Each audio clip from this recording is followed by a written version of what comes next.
ai rakyat tetap kata langsara. Mana buktina demi rakyat demi bangsa teh? Rakyat teu butuh bau sungut, rakyat teu butuh janji, tapi rakyat butuh bukti anu nyata. Iya. Rakyat butuh kenyataan, rakyat butuh, dan rakyat manu penting mah beuteng seubeuh pake pageuh murah sandang murah pangan keamanan terjamin eta buktikeun ku anjeun. Sederhana rakyat mah. Bener dawala bener. Abong disebut wakil rakyat kabeh diwakilan ku maneh.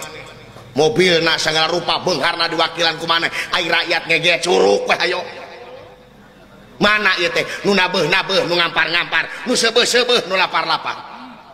Sagantang 10 liter numpak roda Haji Sirod nu beunghar ukur nu pinter, nu bodoh mah tetep reyon. Tetep reyon kulan. Mana buktina demi rakyat?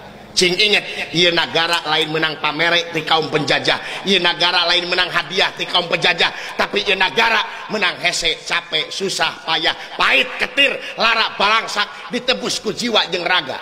Para karuhun urang baheula anu mati di medan jurit, perlaya di medan danalaga, hancur di medan tempur, tepati jiwa raga, nyawa nu dipalar kaselamatan jeung kamerdekaan bangsa. Tuh tingali cirina. Tuh tunggul anu parentul anu tugur di luhur kubur, tetenger anu hempak di taman pahlawan, lain tutunggul tempat pamunyungan, lain tetenger tempat pamujaan, tapi harawas beja ka urang sadayana pikeun berjuang di alam merdeka ku karya-karya anu nyata jeung karya-karya anu terpuji. Buktikeun ku anjeun hei wakil rakyat. Salaku wakil rakyat, salaku pamimpin, anjeun kudu boga pamadegan.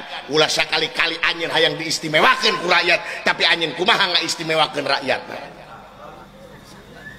Angkat harkat derajat rakyat, sabab suara rakyat adalah suara Tuhan.